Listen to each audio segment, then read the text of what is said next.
Hello student, আজকে আমরা আলোচনা করব কিভাবে দিল্লি পুলিশ কনস্টেবল হওয়া যায়। দিল্লি পুলিশ কনস্টেবল হতে গেলে কি এডুকেশন কোয়ালিফিকেশন প্রয়োজন, কি ফিজিক্যাল এফিসিয়েন্সি টেস্ট নেওয়া হয় এবং তোমার বয়স কত হবে, স্যালারি ইত্যাদি সমস্ত বিষয় নিয়ে আজকে আমরা আলোচনা করব। তো চলো শুরু করো। দেখো, দিল্লি পুলিশ কনস্টেবল এই এক্সামটা যে সংস্থা নেয় সেটার নাম হলো স্টাফ সিলেকশন কমিশন, যেটাকে শর্ট ফর্মে বলা হয় এসএসসি। ঠিক আছে, আজকে আমরা দিল্লি পুলিশ পোস্টের মধ্যে Delhi police constable executive male and female এটা আছে, আরও অনেক পোস্ট আছে। মেনলি দিল্লি পুলিশ নিয়ে আজকে আলোচনা করব।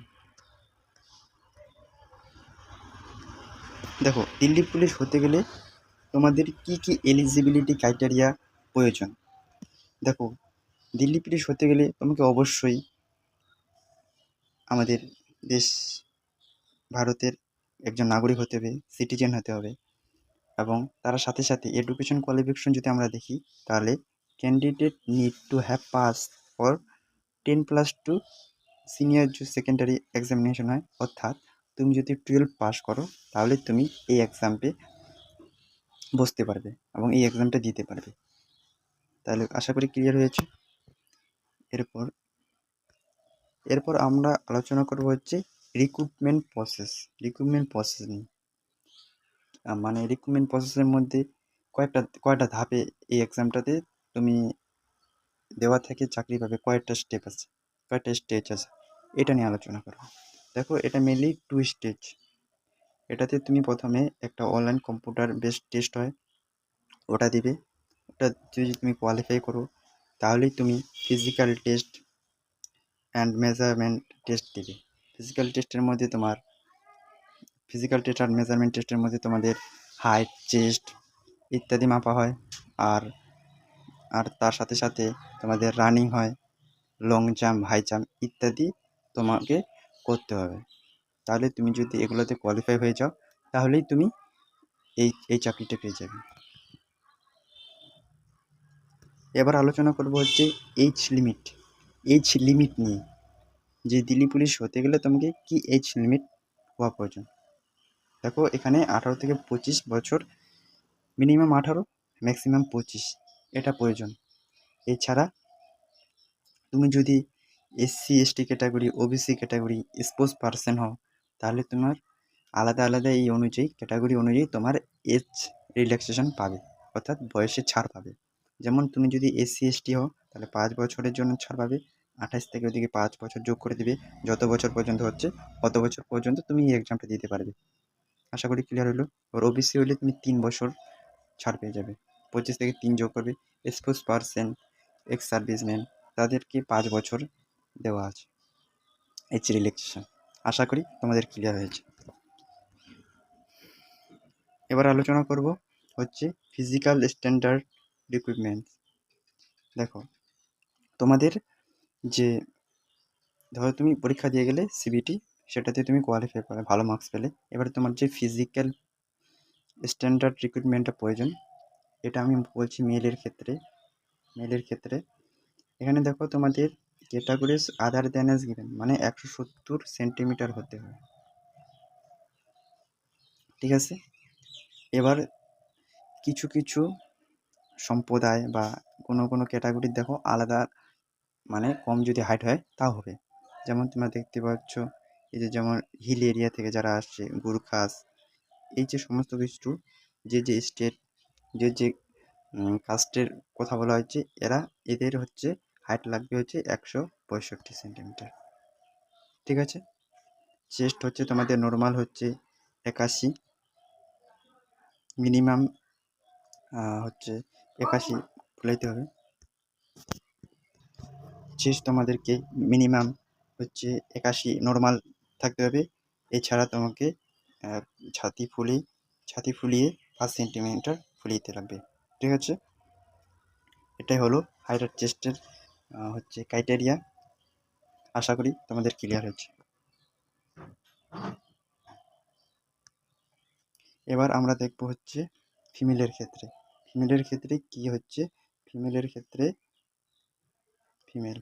ফিমেলের ক্ষেত্রে কি হাইট প্রয়োজন, কত, কোন ক্যাটাগরির কত। দেখো 187 নর্মাল যারা জেনারেল তাদেরকে 157 সেন্টিমিটার হাইট লাগবে। আর এখানে দেখছো যেগুলো ছেলেদের ক্ষেত্রে ছিল, যে যে সম্প্রদায় বা রাজ্য থেকে বিলং করে, যেমন যেমন হিমাচল প্রদেশ, আসাম, মেঘালয়, ত্রিপুরা, মিজোরাম, এগুলো যদি ক্যান্ডিডেট থাকে ফিমেল ক্যান্ডিডেট, তাহলে তাদের যদি 155 হয়, তাও তারা এই এক্সামটার জন্য কোয়ালিফাই। তাহলে এটা তোমরা একটু ভালো মতো দেখে নেবে কী কী বলছে। এছাড়া আরও এখানে আছে 152, এটাও দেখে নেবে তোমরা। ঠিক আছে, আশা করি ক্লিয়ার হচ্ছে মেয়েদের ক্ষেত্রে। এবার আমরা আলোচনা করব ফিজিক্যাল এন্ডিউরেন্স টেস্ট মানে পিইটি। দেখো তোমরা যদি হাইট চেস্টে কোয়ালিফাই হয়ে যাও, তারপরে তোমাদের হবে রান, আর হচ্ছে লং জাম্প, হাই জাম্প। ঠিক আছে, এবার দেখো মেলের ক্ষেত্রে কত তোমাদের রান করতে লাগবে, কত মিটার রান করতে লাগবে, এবং লং জাম্প কত কত ফিট করতে হবে, হাই জাম্প কত ফিট, এটা দেওয়া আছে। দেখো তোমার যদি 30-এর মধ্যে বয়স হয়, তাহলে তোমাকে 1600 মিটার 6 মিনিটের মধ্যে ক্লিয়ার করতে হবে। ঠিক আছে, এবার লং জাম্প তোমাকে 14 ফিট দিতে হবে, এবং হাই জাম্প তোমাকে 3 ফিট 9 ইঞ্চি হাই জাম্প করতে হবে যদি তোমার বয়স 30-এর কম হয়। এবার অ্যাবভ 30 থেকে 40-এর মধ্যে যদি বয়স হয়, তোমাকে 1600 মিটার 7 মিনিটের মধ্যে ক্লিয়ার করতে হবে, এবং লং জাম্প তোমাকে 13 ফিট দিতে হবে, হাই জাম্প 3 ফিট 6 ইঞ্চি। ঠিক আছে, এবার 40-এর উপরে যদি তোমার বয়স হয় তাহলে 8 মিনিট, আর লং জাম্পের ক্ষেত্রে 12 ফিট। এবার এখানে হাই জাম্প 3 ফিট 3 ইঞ্চি। ঠিক আছে, ফিমেলের ক্ষেত্রে দেখো, ফিমেলের ক্ষেত্রে যারা আছো যাদের বয়স 30-এর কম, তাদেরকে 1600 মিটার 8 মিনিটের মধ্যে দিতে হবে, এবং লং জাম্প 10 ফিট দিতে হবে, হাই জাম্প তোমাদের 3 ফিট দিতে হবে। ঠিক আছে, 30 থেকে 40-এর মধ্যে যদি হয় তাহলে 9 minute 1600 metre, long jump 9 feet, high jump 2 feet 9 ইঞ্চি।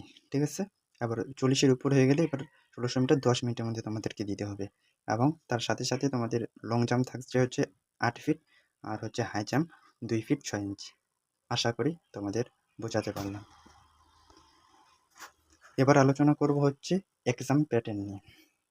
এক্সাম প্যাটার্ন মানে কয়টা সাবজেক্ট হয়, কত নাম্বার থাকে, কয়টা কোশ্চেন থাকে, একটা কোশ্চেন কত নাম্বার, ইত্যাদি। ঠিক আছে, এখানে দেখো রিজনিং তোমাকে পড়তে হবে, জেনারেল নলেজ এটা পড়তে হবে, নিউমেরিক্যাল অ্যাবিলিটি ম্যাথ পড়তে হবে। এছাড়াও তোমাকে কম্পিউটারের একটা সাবজেক্ট আছে, কম্পিউটার, এই 4টা সাবজেক্ট পড়তে হবে। তাহলে রিজনিং, জেনারেল নলেজ মানে জিকে জিএস, ম্যাথ আর কম্পিউটার, এই 4টা সাবজেক্ট তোমাকে দিল্লি পুলিশের জন্য প্রিপেয়ার করে নিতে হবে। ঠিক আছে, এখানে দেখো রিজনিং থেকে তোমাকে 25টা কোশ্চেন থাকছে, জেনারেল নলেজ থেকে তোমার 50টা কোশ্চেন, আর অঙ্ক থেকে তোমার 15টা, আর কম্পিউটার থেকে 10টা। প্রতিটা কোশ্চেন টোটাল প্রতিটা টোটাল 100 নম্বরের পরীক্ষা, 100টা কোশ্চেন 100 নাম্বার, মানে প্রতিটা কোশ্চেনের মান 1 করে। ঠিক আছে, তোমাদের টাইম ডিউরেশন থাকবে 90 মিনিট, মানে 1.5 ঘন্টার মধ্যে তোমাকে এই এক্সামটা ক্লিয়ার করতে হবে, বা 1.5 ঘন্টা সময় পাবে এই এক্সামটা দেওয়ার জন্য। ঠিক আছে, তো এই ছিল আজকের ভিডিও দিল্লি পুলিশ কনস্টেবল। যদি এই দিল্লি পুলিশ কনস্টেবল নিয়ে তোমাদের মনে আরও কোনো প্রশ্ন থাকে, তাহলে কোশ্চেন করতে ভুলো না, কমেন্ট করো, আর আমার চ্যানেলটাকে সাবস্ক্রাইব করো, লাইক, কমেন্ট, এবং এই ভিডিওটাকে আমাদের বন্ধুদের মধ্যে শেয়ার করে দাও, যাতে তারাও দেখে জানতে পারে যে দিল্লি পুলিশ কীভাবে হওয়া যায়। ঠিক আছে, থ্যাংক ইউ।